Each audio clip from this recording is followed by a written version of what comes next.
안녕하세요. 계속해서 17장 그림의 삼위일체, 숨의 치중도 분석에 관해서 말씀드리겠습니다. 사품 준비 단계, 사품 시작에 앞서서 지금까지의 강의 내용을 정리하고 넘어가겠습니다. 집중을 한다는 것, 숨을 한다는 것, 명상을 한다는 것, 정신을 모은다는 것, 마음을 둔다는 것, 이 모두가 집중을 하는 방법을 표현한 것입니다. 숨은 무엇인가, 집중은 무엇인가에 대한 정의는 무엇인가에 대해서 의식하는 행위라고 할 것입니다. 의식한다는 것은 의미는 마음을 둔다는 뜻입니다. 지금 우리가 하는 숨은 한마디로 메디테이션, 집중을 하고 있는 것입니다. 숨은 이것을 세 단계로 하고 있습니다. 그림을 보면서 정리해 보겠습니다. 세 단계 A, B, C. 자, 그림, 느낌, 봄 단계고, 자, 그리고 느끼고 보다.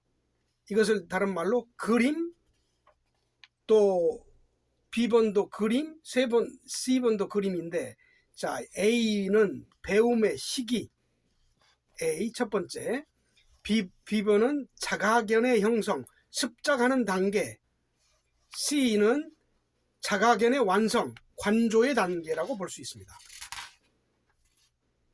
자, 그래서 첫 번째 단계를 풀어서 쓰면은 두 번째가 되죠. 어떤 것을 목적에다 두고 그리면 당연스럽게 느껴지는 것으로 진행된 다음에 당연스럽게 볼 수 있게 되는 경지로 진행되어 갑니다. 여기에서 느낌이나 봄이라는 경지를 자세히 들여다보면은 A, B, C 모두가 이 다 그림의 연속이라는 사실을 발견할 수 있습니다. 단지 초기, 중기, 완성기라는 차이가 있을 뿐입니다. 그렇다면 왜 느낌이나 봄이라고 하는 것인가요? 그림을 그려 나가다 보니 그 행위에 의해서 마음의 변화가 일어나기 시작하기 때문입니다. 다시 말해서 그림이 그려지는 진척도에 따라서 마음이라는 것이 감흥하게 된다는 얘기입니다. 그리고 그림이 조금 더 진행된 상태, 그림이 완성된 상태가 모두 다 그림이라고 볼 수 있습니다. 예를 들어서 학창시절에 첫 번째 A 수준의 그림을 그리다가 졸업 후에 30대 초반에서 중반까지는 이미 습작 한계를 넘어서 전문가가 되기 위해 엄청난 열의를 가지고 공부를 하게 됩니다. 바로 이 시기에는 마음의 그림, B를 그리게 됩니다. 그러나 그림의 일가견을 이루기 위해서는 시의 경지의 그림을 그릴 수 있어야 합니다. 그래야 세계적인 화가가 될 수 있습니다. 이 경지의 그림이 자기만의 세계에서 나오는 그림의 완성, 즉 관조할 수 있는 그림이라고 할 수 있습니다. B의 그림도 역시 마음에 푹 빠져 있는 상태에서 그리는 그림이므로 도대체 뭐가 뭔지도 모르고 그저 붓이 가는 대로 따라가면서 그린 그림입니다. 여기에서부터 자가견이 형성되기 시작했다가 C에 이르러서 자가견의 완성을 이룰 수 있습니다. 그러나 그림이라는 것은 테크닉을 통해서 경지에 이르게 됩니다. 따라서 그림 한 가지를 그리더라도 세계적인 화가가 되려면 명상의 세계를 이해하지 않고는 어려운 일입니다. 그리고 히틀러 같은 희대의 전쟁광도 이 분야 C에 대해서 천재성을 가지고 있었습니다. 그가 가지고 있었던 군중 최면 능력을 보면 그 경지를 알 수 있습니다. 어떤 분야가 됐든 성공을 이룬 사람은 자신도 모르는 사이에 이미 시의 경지에 도달해 있는 것입니다. 체계적인 명상 수행을 통해서 올라간 사람은 드물지만 타고난 각자의 기질로 인하여 경지에 올라서게 된 것입니다. 그래서 A, B, C의 과정이 그림의 연속이라고 하는 것입니다. 그런데도 표현을 달리하는 이유가 무엇인가요? 처음에 생각으로 어느 한 가지 상태를 그리기 시작할 때 계속 그리는 행위만 되풀이된다면 그림을 마음의 세계로 옮겨올 수가 없습니다. 일례로 참의 품에 안겨 있는 그림을 그리기 시작했다고 합시다. 처음에 그리기 시작할 때는 모양을 그려보기도 하고 빛을 그려보기도 하며 그 외의 여러 가지 방법을 동원해도 무방합니다. 또한 어떤 상태로 있다는 식의 상태를 그리는 것도 괜찮습니다. 그러나 안겨있는 상태의 그림을 떠올려서 스케치가 된 후에도 계속 스케치만 하고 있으면 그림의 내용이 그 이상 진전되지 못하게 된 겁니다. 그래서 이 그림 툴을 보면은 첫 번째 점선으로 돼 있다가, 그 다음에 점선으로 돼 있다가, 세 번째는 완전히 실선으로 돼 있는 것입니다. 그래서 점, 선, 면이 완성이 되죠. 점점전에서 선선선으로 이어지었다가 다시 면으로 그림이 발전되어 가는 과정을 나타낸 것입니다. 만약에 참외 품에 안겨서도 초기 상태의 그림만을 계속 그리고 있으면 어떻게 될 것인가요? 영원히 그림 1의 A 단계에 머무르게 됩니다. 학창 시절에 그리던 수준의 그림만을 평생 그리게 되는 것이죠. 그런데 계속 그리고만 있으면 안겨있는 나가 확실하게 안겨지게 되어서 구체적으로 나타나기 시작합니다. 참외 품에 안겨있음을 기쁘고 감사하게 여기면서 안겨있기는 하되 그림 그리는 것을 의식적으로 놓지 않고 안겨있다 보면 육체에서 빛이 형성되기 시작하면서 대단한 기가 조성됩니다. 이렇게 되면 공부의 속도가 대단히 빨라집니다. 일품의 안김만을 계속하다가 잘못 나가면 이처럼 남보다 빨리 예지력과 초능력을 가질 수 있습니다. 그러나 그림을 그리지 않으면 사라져 버립니다. 그렇기 때문에 기공사들이 길을 내고자 할 때 반드시 집중을 통해야 합니다. 아무 때나 통용되는 것이 아닙니다. 집중을 통해야 합니다. 숨에서는 육체의 변화와 능력을 철저히 무시하라고 합니다. 일단 그림이 그려지면 마음의 느낌이라는 것이 발생합니다. 이 단계가 그림을 마음으로 옮겨놓는 전환기입니다. 그래서 그림을 그리다 보면 심란했던 마음이 가라앉아 고요해지면서 정화되기 시작합니다. 이렇게 되면 느낌이 다시 바뀌어져서 C에 이르게 됩니다. 일단 B로 온 사람은 A에서 그리던 그림을 그려서는 안 됩니다. 오직 느낌만을 붙들고 있어야 됩니다. A에서 이미 스케치가 완료되었기 때문에 또다시 할 필요가 없는 것입니다. A에서 스케치가 되었으면 B로 와서 느낌을 가지고 마음이라는 것으로 채색을 해야 됩니다. 이것을 모르고 계속 스케치만 하고 있으면 발전이 안 됩니다. 그래서 제 아무리 스케치에 능하다 해도 전문가의 입장에서 보면 유치하게 보여지는 것입니다. 다시 말해서 B에 와서 느낌으로 있다가 또다시 또 그림을 그리기 시작하면 정신 이행이 다시 거꾸로 가게 됩니다. 그림에 대한 느낌을 잘 붙들고 있으면 B라는 그림이 발전되어서 C의 상태로 가서 완성의 단계에 이릅니다. C에 가서는 느낌이 점점 약해지므로 맹하다고 할까? 공부를 하다 보면 어딘가에 깊이 들어가서 여행을 다녀온 듯 해야 되는 것으로 알고 있다가 C에 와서 보니 맹탕이 된 듯 갑자기 허전해지기므로 욕심을 가지고 무엇을 이루고자 하는 사람은 허탈감을 느낍니다. 그러나 진정한 공부를 목적으로 하는 사람이라면 C의 경지를 깨닫고 진정한 쉼을 얻게 됩니다. 절대로 무당이나 샤머니즘 등의 기술자 계열에 머물러서는 안 될 것입니다. 사람은 이 세 단계의 정신 이행 과정을 넘어가야 합니다. 숨뿐만이 아니고 어느 분야이든 마찬가지입니다. 교육학에서도 이러한 이론을 대두시킬 필요가 있습니다. 적어도 느낌의 단계까지는 교육이 이루어져야 할 것입니다. 바로 이것을 잠재의식적 교육이라고 합니다. 그림 A를 반복시켜서 잠재의식이 따라올 수 있도록 가르쳐야 됩니다. 행동교육은 이렇게 이루어져야 합니다. 교육학자들이 아직 여기에 대해서 전혀 눈을 뜨지 못하고 있습니다. 심리학이든 교육학이든 전 세계의 유명한 대학일지라도 이 이상을 다루어낸 학문적인 경지를 찾아볼 수가 없습니다. 이러한 정신이행 현상을 실생활에 비추어서 생각해 보겠습니다. 가령 객지에 어린 자식을 떠나 보내서 하숙을 시켰다고 합시다. 부모의 마음은 자식이 학교에 잘 다니고 있는지, 공부는 잘하고 있는지, 식사는 제때 하고 있는지 등으로 걱정을 쉽게 놓지 못하게 됩니다. 여기에서 걱정하는 그 생각을 그림 A의 단계라고 할 수 있습니다.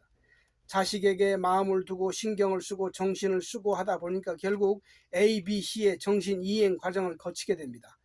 걱정, 근심을 1년이고 2년이고 그리다 보면 A가 형상화돼서 느낌이 B가 들어오게 되고 걱정의 농도가 더욱 짙어져서 느낌이 들어오게 되면 그 일을 겪게 됩니다. C. 걱정하던 그 일이 사실로 나타난 것입니다. 이것이 인간의 지닌 정신의 구조입니다. 여기에서 쓰는 그리고 느끼고 본다는 이 세 가지 단어는 우리말이 아니고는 표현으로 옮기기가 어렵습니다. 결국 우리들이 하고 있는 일이라든가 걱정, 근심 등 모든 일이 이 계통을 거쳐서 나가게 됩니다. 그림, 시작해서 느낌이 되고 봄, 귀납이 되는 것입니다. 이게 그림의 삼위일체입니다. 성공하는 사람은 성공한 모습을 잘 그릴 수 있는 사람입니다. 꾸준히 그려보고 또다시 그려보고 하는 사람이 그것이 구체화되면서 가슴이 느낌이 바뀌게 됩니다. 이것이 숨의 과학서입니다. 이것이 그림의 삼위일체입니다. 누구나 이 정신이행 과정을 거쳐야 합니다. 예를 들어서 나는 신이다 라는 문구를 계속 반복하다 보면 생각하는 바대로 신의 모습이 사실처럼 나타나게 됩니다. 이것이 행태의 정신 수련 방법이 기존의 수련 방법들의 공통된 점이라 할 것입니다. 그러나 숨의 방법은 신이 있다라고 우선 생각을 통해서 그런 다음 느낌이 마음으로 들어오면 신을 버리고 느낌만을 가지고 있다가 느낌이 익숙해지면 그것마저도 버리고 쉽니다. 이것이 그림의 삼위일체가 주는 메시지입니다. 이렇게 그리고 느끼고 보게 되는 기본 과정을 거쳐서 참 마음을 밝힐 수 있습니다. 이쯤에서 몸숨부터 마음숨까지의 삼위일체의 주안점, 즉 치중도를 어디에 두는가에 대해 품계별로 정리해 보겠습니다. 일품 시절에서는 그리기, 스케치가 바쁩니다. 따라서 안김에서는 참이라는 것이 과연 실제로 존재하고 있는지에 대해 확실하게 인식하기가 애매한 상태입니다. 하지만 참에 대해서 이렇다 하게 믿어본 경험이 없어도 한 번, 두 번 믿다 보면 서서히 구체화되면서 적응할 수 있게 됩니다. 하지만 참이 존재하고 있다는 사실을 전격적으로 믿어보기 위해 자신을 내어 맡겨본 경험이 없으므로 느끼고 본다는 것이 그리 쉽지가 않습니다. 따라서 그림을 그리듯 그리는 행위에 대한 치중도가 높을 수밖에 없습니다. 그래서 그리는 비중이 70%, 느끼는 비중이 20%, 봄의 비중이 10%가 됩니다. 결국 일품에서 얻어낼 수 있는 쉼은 10%로 그림 그리기에 전적으로 치중하게 됩니다. 그러나 서서히 닦음의 시간이 길어질수록 백분율이 쉼 쪽으로 옮겨갑니다. 자, 이 그림에서 몸숨, 마음숨 과정의 치중도를 분석해 보면 닦음의 치중도가 몸숨에서 안김심은 70, 그림이 70, 느낌이 20, 봄이 10. 이게 안김심이고, 그 다음에 드림심에서는 그림이 10, 느낌이 70, 봄이 20.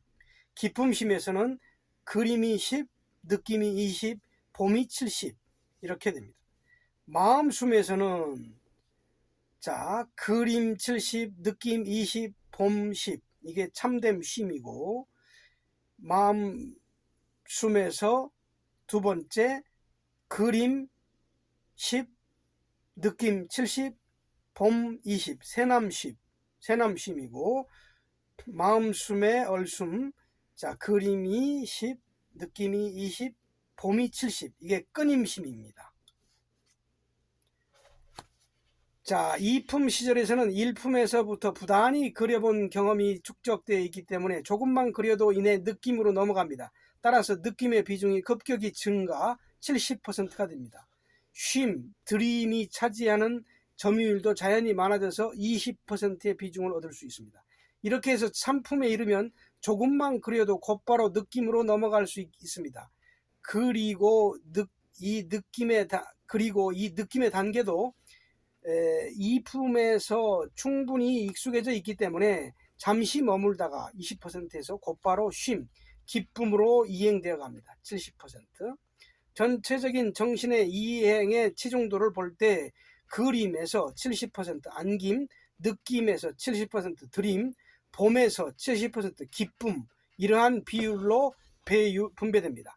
이와 같이 완전하게 잘 그려지고 완전하게 잘 느껴지게 되고 완전하게 잘 보여지게 되면 상품에 이르게 되어서 몸숨 과정을 마치게 됩니다. 그런데 여기서 70% 쉼만 가지고 마음숨으로 넘어가도 되겠는가 하는 의문이 생길 것입니다. 그것은 염려하지 않아도 됩니다. 어차피 여기에서 100%의 쉼을 얻기는 불가능합니다. 몸숨에서 70% 정도의 쉼을 얻어낼 수 있다면 성공적이라고 볼 수 있습니다. 서로 100%의 쉼을 얻고자 해도 정신의 구조로 보아서 더 이상 나아갈 수 없습니다. 그래서 이 시점에서 회의에 빠지게 되어 공부하는 방법이 바뀌어져야 될 것 같다는 건전한 목적에 눈뜨게 됩니다. 70% 쉼이 대상적인 집중의 한계입니다. 하나님은 저기 어디엔가 존재해 있고 나는 그 품에 안겨 있다는 소극적인 생각으로는 최대값이 70%를 넘어설 수가 없습니다. 바꿔 말한다면 대상이라는 명제를 통해서 얻게 되는 쉼은 100%를 육박해 올 수 없다는 얘기입니다. 마음숨 과정에서도 몸숨과 똑같은 비율의 치중도를 거쳐갑니다. 여기에서도 그리고 느끼고 보는 과정은 마찬가지지만 그리고 느끼고 본다는 절차는 마음숨 단계에서 끝이 납니다. 치중도는 몸숨과 같으므로 설명을 생략하기로 합니다. 전체적인 결과를 놓고 보면 몸숨과 마음숨의 마지막 단계인 기쁨쉼과 끊임쉼의 치중도에서 각각 30%의 쉼이 부족합니다. 그러나 몸숨에서 미완성된 30%의 쉼은 마음숨의 영역에서 30%를 보상받게 되고 마음숨에서 미완성된 30%의 쉼은 얼숨의 영역에서 보상받게 됩니다. 따라서 몸숨과 마음숨에서 각각 부족했던 30%는 차원이 다른 내용으로 보상받게 되는 것입니다. 이것이 숨의 치중도입니다.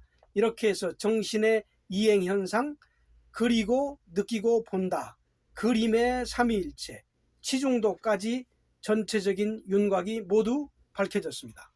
네, 감사합니다.